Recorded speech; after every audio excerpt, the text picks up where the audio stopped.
Topik perbincangan pada malam ini berkait dengan penyebab rosaknya amal. Jadi teks yang saya gunanya buku kecil ni. Jadi buku ni sebenarnya boleh kalau di Kelantan rasanya tak ada jual. Cuma kalau dalam Shopee tu saya tak pasti. Mungkin ada. Ada ada dalam Shopee ada. Rasanya sekitar RM10 tak? Ke berapa? 11. RM6. RM6 dalam Shopee. Jadi untuk bulan ni tu kira-kiranya berhenti beli muka lain dalam Shopee tu, beli kitab ni lah dulu. Muka kapek banyak dah. Nah. Jadi kitab ni lah ada boleh tengok penyebab rosaknya amal yang ditulis oleh Syekh Salim Al-Hilali, yang mana dalam buku ini dia kemukakan pada muka surat 25 tu sebenarnya perbincangan khusus kitanya. Jadi sebelum tu boleh baca sendiri. Dia buku ni sebenarnya saya telah baca di beberapa tempat lah. Dia begini sebelum saya pergi kepada itu, ini sebagai mukaddimah lah di sini pada malam ini. Bila kita bercakap tentang amalan, iaitu perbuatan-perbuatan baik yang kita lakukan, dia ada berkait dengan beberapa perkara. Yang pertama, sebagai asas kepada penerimaan amalan dari sisi Allah tu sudah tentulah dia mesti ada dua perkara. Sebelum kita pergi kepada mana amalan kita ni boleh jadi rosak kalau berlaku kesilapan, kita perlu tahu terlebih dahulu. Bila kata amalan rosak, maknanya asalnya amalan itu molek. Mana amalan itu baik, amalan itu diiktiraf oleh Allah, sudah dicatat pahala dan sebagainya. Itu maksudnya. Daripada situ kalau berlaku kecuaian, dia boleh menyebabkan amalan kita ni dihapuskan oleh Allah Subhanahu Wa Taala. Cuma sebelum pergi ke situ, sebagai asas bila kita bercakap tentang amal perbuatan, kita kata amal soleh kita lah sebagai orang Muslim ni, orang Islam ni, dia mesti ada dua perkara. Pertama sekali, ikhlas kepada Allah. Orang panggil niat tu lah. Yang kedua, betul cara kita buat. Dia panggil kaifiyat itu. Bila kita tahu sesuatu, misalnya kita kata kita nak laksanakan ibadat korban, sebab kita ni berada dalam bulan Zulhijjah. Pertama sekali niat tu lah. Kita kena perbetulkan niat. Kena tashihun niyah. Kena pastikan niat kita tu kerana Allah. Itu satu, itu asas dia lah.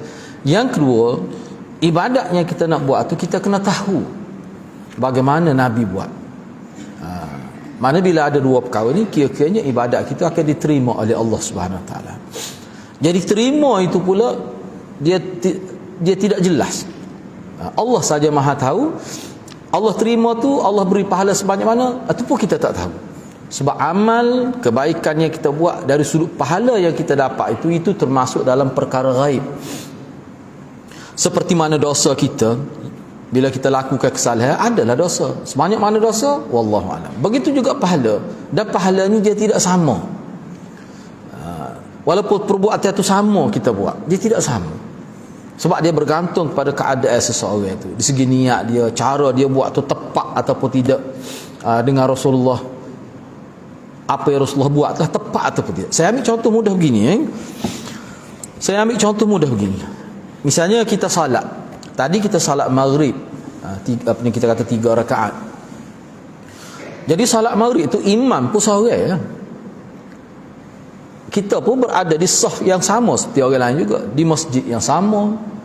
Tapi tak ada seorang pun ulama kata pahala yang kita perolehi masing-masing daripada kita ni sama. Tak ada orang kata gitu. Sebab apa? Sebab salat yang kita buat itu sama ada imam ke, makmum ke, kita tidak tahu. Khusyuk kita tu tahap mana? Daripada kita mula-mula masuk dengan Allahu Akbar takbiratul ihram, berakhir dengan salam tu kita tidak tahu kita ni boleh fokus banyak mana. Boleh jadi dah ketika kita solat tu pelbagai berlaku kepada kita, ingatan kita pergi ke sana sini dan sebagainya. Itu antara punca menyebabkan solat kita tu dia tidak berkualiti. Jadi tidak berkualiti tu boleh pahala sebanyak kita tidak tahu. Jadi kita dalam bab ni kita tidak fokus kepada sebanyak mana tu sebab kita tak tahu. Yang kita fokusnya bagaimana kita kena buat ibadat tu supaya dia tepat dengan cara Rasulullah. Jadi yang kita belajar daripada muda sampai ketua ni, kita nak tahu cara tu lah. Niat tu memanglah itu asas. Bagaimana Nabi buat, kita nak tahu. Misalnya, saya ambil contoh begini. Dalam, kalau kita ambil bab solat ni, dia ada, kita panggil dari sudut fiqh. Kita tengok seorang laksanakan ibadat, kita kata luluh sah ibadat dia, itu dari sudut fiqh. Dari sudut fiqh dia ada sah lagi, dia panggil sifat solat itu. Yang mana sifat solat ni dia tidak melibatkan sah ataupun batal, cuma dia melibatkan dari sudut nilai solat itu, kualiti solat itu. Misalnya ketika kita akad takbir tu, kalau kita tahu, sebab dia dalam hadis ada sebut, hani yang perlu kita belajar tu. Mana Nabi ni ketika dia akad takbir tu, tangan dia duduk mana, mata dia duduk mana, kedudukan kaki bagaimana, semua disebut. Yang mana perkara itu lebih merujuk pada sifat salat Nabi. Akad takbir, nah, boleh berlaku. Sebab kita tengok, kalau kita tengok apa ni, setiap individu di kalangan kita nak akad takbir macam-macam, tinggi, pada rendah, pada gitu, pada ada tu gitu, pada macam-macam kita kata. Jadi hak tu ulama kata sah kok mana pun. Sebab kalau mazhab Malik tak akad pun sah juga. Jadi kalau kita tahu, misalnya Nabi akad sini, ada juga dalam hadis Nabi sini, pada juga sini, pada kita tahu, dan kita buat atas dasar kita tahu daripada hadis, situ dia ada nilai tu. Dia ada nilai tu. Kita boleh pahala situ tu. Begitu juga sahabat sebut, Nabi ni ketika akad takbir, tangan dia tak rapat gitu. Dia tidak buka luah, dia rehatkan. Dia rehatkan tangan dia. Dia bebaskan tangan dia. Mana terbuka sikit gitu. Itu mana bebas. Tidak kata buat rapat gitu. Mana siapa gitu kita ambil tahu, sebab ada maklumat dalam hadis. Oh, kalau kita buat siapa gitu, kita jaga, insya-Allah pahala kita besar. Sah tu memang sah dah. Kalau tak sahnya tegur kat redah kita maya. Nah, cuma kita naknya besar ke tidak pahala tu. Boleh sebanyak mana. Nak, jadi kita nak pasti ke pahala kita tu maksimal, kita kena tahu hukum buat tu A to Z. Kita kena tahu. Asal tu kita belajar tu. Sebab tu bila kita belajar fiqh, ulama-ulama fiqh dia akan sebut tentang hadis Nabi ni. Hak kita kata maklumat ni, ini hadisnya. Itu cara pembelajaran dalam konteks agama Islam kita. Baik, tak apalah tu. Cumanya hadirin dan hadirat, kita kena tahu satu perkara lagi, hak tu pentingnya, bahawa amalan kita, hak kita buat tu, dia boleh terbatal. Seperti mana wuduk boleh terbatal, ibadah tu boleh hilang. Sebab tu di hari akhirat ni ramai yang menyesal. Apa tu? Sebab dia tidak cakna bab ibadat dia. Dahlah ibadat tu dia tidak muhasabah, tidak semak, berkualiti ke tidak. Hak ada dah dicatat tu pun dia tak jaga, menyebabkan boleh jadi hilang. Kena berhati-hati hadirat, kena berhati-hati.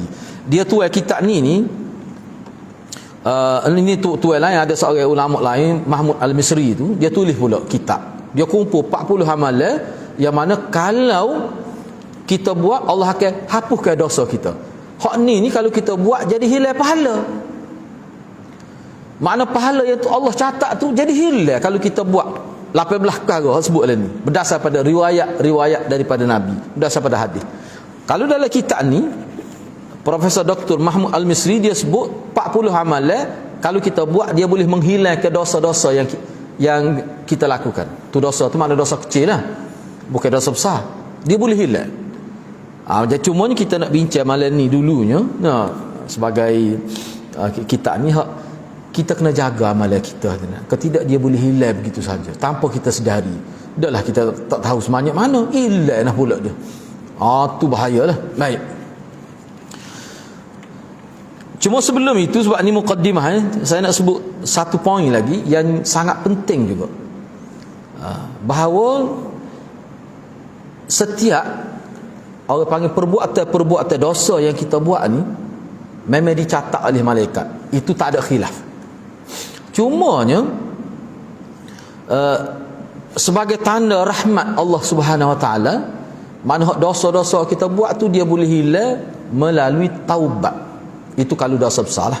Kalau dosa kecil dia boleh hilang melalui amalan-amalan yang kita buat. Mana kita buat amalan ni Allah hilangkan dosa. Ada juga bentuk gitu. Ada setengah-setengah dosa tu dia tak hilang dengan begitu, tapi dia hilang melalui taubat yang khusus. Taubat yang khusus tu dia mesti menepati rukun taubat lah. Pertama sekali menyesal, Yang kedua, nekat untuk tidak mahu mengulangi kesalahan. Yang ketiga, menghindari, menjauhi punca berbuat dosa. Kalau ada dosa dengan manusia, dia kena sesalkan dengan manusia, barulah Allah terima taubat dia. Itu dia panggil rukun taubat. Rukun taubat. Itu semua ulama terima. Walaupun ada setengah ulama dia ada buat tambahan, maknanya kena niat tu ikhlas nak berubah tu asah kita tak sebutlah. Baik. Itu perkara seterusnya. Perkara satu lagi yang perlu kita tahu juga. Dalam bab amal ni kita kena fikir juga hadirat, sebab umur kita ni tidak banyak, kita tak tahu kita mati bila. Sebab itulah kita kena fikir amalan kita ni, bila kita nak buat tu kita kena fikir hak mana dapat pahala besar. Misalnya kalau dalam Sahih Bukhari, dalam kitab Adabul Mufrad, riwayat Imam Bukhari, Nabi sebut dalam hadis tu, Nabi sebut mana seseorang yang sedekah tapi dia tidak rancang sedekah dia. Imam Bukhari buat tajuk berkenaan dengan hadis tu menghilangkan harta, macam buang harta. Sedekah tapi Imam Bukhari guna istilah buang harta. Sebab apa? Sedekah tanpa perancangan. Itu dari sudut kalau kita tinjau dari sudut tu, maknanya kita nak buat ibadat ni kita kena fikir biar berkualiti. Nak buat macam mana? Saya ambil solat lah, sebab solat ni bersifat harian. Hak wajib saja pun berapa belah rakaat 17 sehari semalam dah. Tak kira lagi sunat-sunat. Kita panggil kapit fardu rawatib, tak kira lagi tu. Ahad tu hadirat kena petim lah. Mana kena jaga benar. Sebab itulah kalau kita perhati dalam hadis ni, kita tengok secara kolektif lah. Kita tengok hadis secara majmuah, secara keseluruhan. Nabi tekankan salat ini sebelum salat, lebih ditekankan oleh Nabi selepas salat. Selepas salat adalah wirid-wirid. Sebab tu Nabi wirid sekejap saja. Sebab wirid Nabi ni pelbagai, dia tidak baca semua. Sebab tu dia jadi ringkas. Mungkin Zuhur dia baca ni, tapi ringkas. Yang Nabi tekankan dalam hadis sebelum salat tu perlu kita jaga lebih daripada. Sebab keadaan kita sebelum salat itu hadirat, dia lebih banyak menentukan kita khusyuk ke tidak dalam sembahyang. Sehingga bila kita nak ambil wuduk pun tidak dibenar bercakap dah. Bercakap sah. Sebab apa tu? Seolah-olah masa ambil wuduk nak semaya tu kita kena letak diri kita dalam keadaan salat. Kecek pun kalau boleh kurangkan. Tak kecek lagi baik. Lebih banyak berzikir. Mari daripada ambil wuduk tu pergi ke tempat salat, semaya tahiyatul masjid, semaya pula salat sunat sebelum orang panggil qabliyah itu. Lepas tu tak bercakap dulu. Hak tu yang Nabi tekankan. Tapi kita tengok orang kita ni boleh jadi kerana tidak faham, tidak tahu. Kadang-kadang dalam masjid tu sebelum semaya tu buat alik-alik tu, bila duk tunggu orang qomat tu. Tu mana kesilapan lah. Sebabnya bila kita ambil semaya sebagai ibu ibadat ni, dia ada dua perkara disebut oleh ulama. Dia panggil khusyuk dan khudu'. Khusyuk dan khudu'. Khusyuk ni maknanya hati kita. Khusyuk ni dia berkait dengan hati kita. Hati kena fokus pada Allah. Sebab itulah ulama sebut untuk fokus ni mesti tahu makna. Itu antara perkara-perkara yang boleh membantu kita fokus, tidak pergi ke lain minda kita. Payah nak buat tu. Dah lah tak tahu makna baca Quran, setengah-setengah baca Quran dia duk teliti tu email tak kena tajwid. Dia duk nampak tu. Padahal sebenarnya tidak situ nak teliti tajwid. Tu email tak kena nyeting ada. Tu tidak khusyuk gitu. Dia kena tadabbur ayat tu. Kita cuba tapi nak tadabbur, nak hayati macam mana, kita tak tahu buta pun ayat yang dibaca tu. Tu baik, tak apalah, kukuk mana pun kita fokus pada Allah. Allah ingat pada Allah. Payah kalah nak buat tu. Sebab hati kita dia boleh pergi situ, pergi sini macam-macam. Itu antara punca tidak khusyuk. Tak apalah. Jadi kena jaga tu. Jadi salah satu elemen yang perlu kita buat untuk supaya khusyuk tu, sebelum salat apa seolah-olah kita kena letak diri kita seperti salat dah. Jangan bergurau, jangan main-main. Setengah tu saya tengok tua dah dia tu. Nak betul sah bergurau lagi. Betul sah senok kau tu. Boleh faham lah mana faham tu. Mana dia bergurau lagi dalam sah tu. Kalau gitu dia masuk dalam salat tu dalam keadaan sebenarnya sangat tidak berkualiti. Itu yang pertama. Yang kedua dia panggil khudu'. Khudu' ni keadaan kita tu ikut cara Rasulullah, letak sini mata tengok begitu. Korban apa? Bukan korban tu. Korban nama korban Allah ke habis. Jadi kalau kita kena tahu. Kalau tidak kita buat saja-saja. Misalnya kalau saya ambil bab sedekah tadi, guru saya semasa bincang perkara ni guru saya sebutlah.